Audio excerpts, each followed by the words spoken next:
Time for my plate. Okay. Now, what happened during today?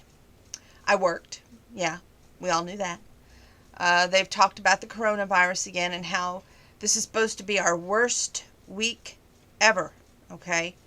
And that they don't want us going grocery shop and they prefer if we stay home and do absolutely nothing. Well, we can do something at home, just not go outdoors. They prefer.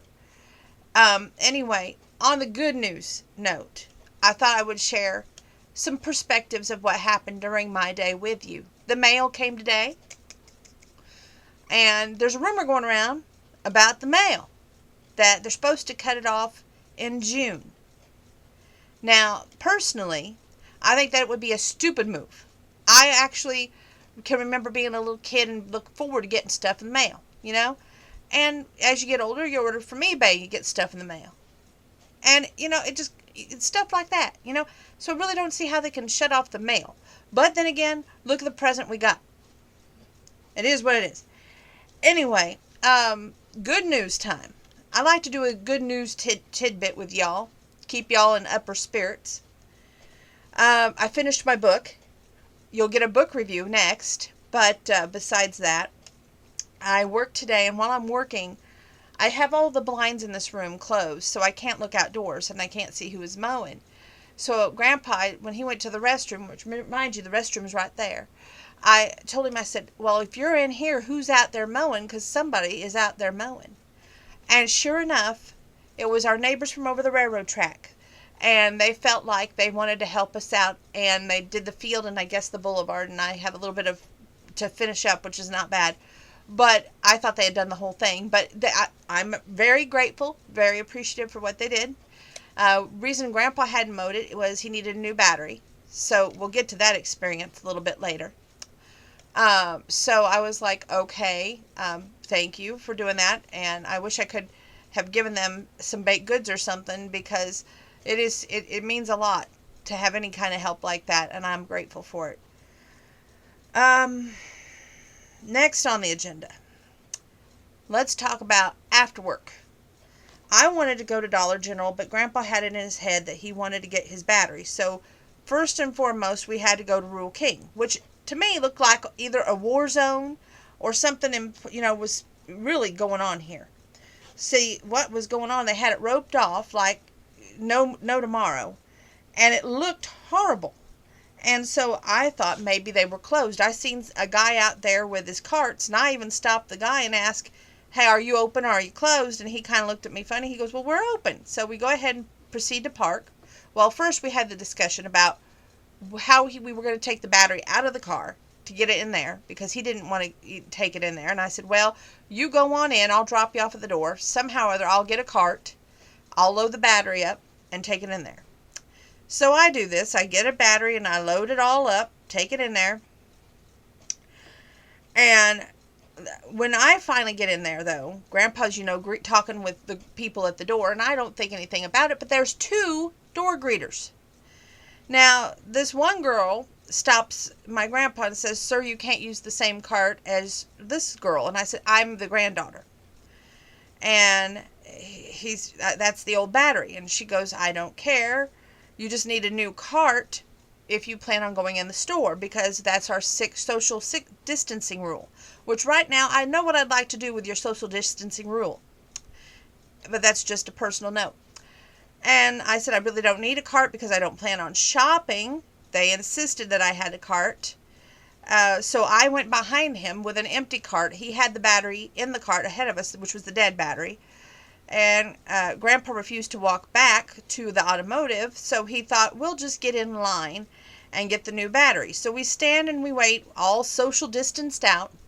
And by golly, if the girl doesn't go, sir, that battery is used. And I'm thinking, really? You didn't know? And Grandpa says, I know, I want to exchange it for a new battery. And I had to go further and saying, I'm the granddaughter. He wants to buy a new lawnmower battery in exchange means give you the old one. The girl goes, I see. We can't just go back there and wait on him. We are busy. And I'm like, story of my life. Meanwhile, I find I decide then I'm going to turn around. And I had 2 people behind me. One normal looking person and one person with a mask. And I'm not knocking the mask thing, because here pretty soon when my masks come, I'm going to be wearing a mask. But anyway, back to what I was saying. I turned around, went to go locate I hit this battery, put it in my cart, and the same chick who was worrying about her social distancing comes back there after I went back first. Let me get the story straight. I go back. I see where the batteries are. I put the bright battery, I think, in the cart. I start to head back up to the front, and even this dude is over here shopping, and he's like, "Oh, I'm so sorry. I don't think I gave you enough room on the social distancing." I'm like going, "You did fine." Meanwhile, while everybody's stressing out about this social distancing, like they're going to start handing out tickets for it, who knows, the woman who stopped me originally in the store goes, "Oh, so you found the battery?" I said, "I hope I got the right one." She goes, "Oh, no, you didn't. You'll have to go back with me, and then you park the cart, and I'll go get the right one." So, anyway, I park the cart at the edge of the aisle. She's wearing gloves, like it's going to do something to her. And she goes and gets the right battery, comes back up to the front, or to the cart, and it's been one thing after another. I'm trying to read what I posted on Facebook, because the reason I posted on Facebook is so that it's word for word and I don't mess it up. So then, let's see here. Oh, yeah, when I went back, the original girl says, "We'll send help, although it may be a few minutes." I'm like, story of my life. Meanwhile, I find and locate the battery, put it in my cart, head to the front. Finally, the same chick who was worried about the social distancing comes back and stops me. Says, "Well, you almost got it right." So we turn around.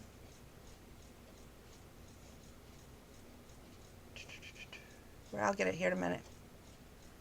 So we turn around, and she uses gloves to exchange the wrong battery for the right battery. I come back, and while I do this, one dude leans over the other way, and he apologized for taking the corner too quickly. He says, "My fault, I should have stopped instead. I'm so sorry." I just looked at him funny and said, "It's all good. Back to the checkout we go. You got that right. You got the right one. Congrats." I said, "Thank you," and so at this point, she's instructing me to take the used battery to the woodshed. Now, the cart located by the car battery, but I said it's a lawnmower battery. I'm thinking not another go-round in this mess. She advised me, "You have to go follow the blue stop-and-go lines on your way to the woodshed."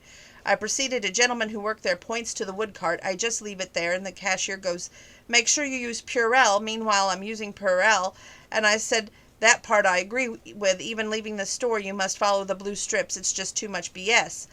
Then, after that wonderful experience of Rural King, mind you, I wanted to stop at Dollar General. So this one down here is usually open till 8 o'clock. So I'm thinking, I'll just stop over at the one located by the mall. Don't go there. Just don't. And I go to the one by the mall, get ready to get out. We're parked, mind you. Me and Grandpa start opening the doors. The moment I start opening the doors, this little missy who's standing outside smoking a cigarette looks at me. "We're closed." I said, "But it's not even 8 o'clock. She goes, "No, we close at 7. And I said, "But it's 7:42. "I know. Goodbye. Go. So long. See ya. Get back in your car. Go, go, go." Now, at this point, I am fuming. So I get back in the car. We go to Wendy's. And then I gave them their little treat as usual and stuff, but they took forever tonight. Then thank God, Jamie usually, who works there, she puts in lots of sauce for me because she knows how much I love my honey mustard and how much I have a breakdown if I don't have my honey mustard. Somebody threw in a weird looking sauce tonight. I know we have new kids out there. We had to wait an extra long time for our order, which took forever. But other than that, it's all good. Yeah. So that's how my day went. And a few minutes ago, I took the trash out, and I hope when Grandpa wakes up tomorrow, he doesn't have a hissy fit. I decided to go ahead and put the battery on top of the lawnmower so he wouldn't have to carry it to the lawnmower, and it would make it easier on him. And I wish, when I heard somebody mowing out there today, I really had this thought in my head, maybe, just maybe, somebody's come to his senses and realizes that, he can do a favor for somebody. Wasn't him, though. Anyway, long story short, sit and take a load off. We've got a book review to do. One of my favorite books, by the way. So you know the book review is going to be long and wonderful. Don't go anywhere.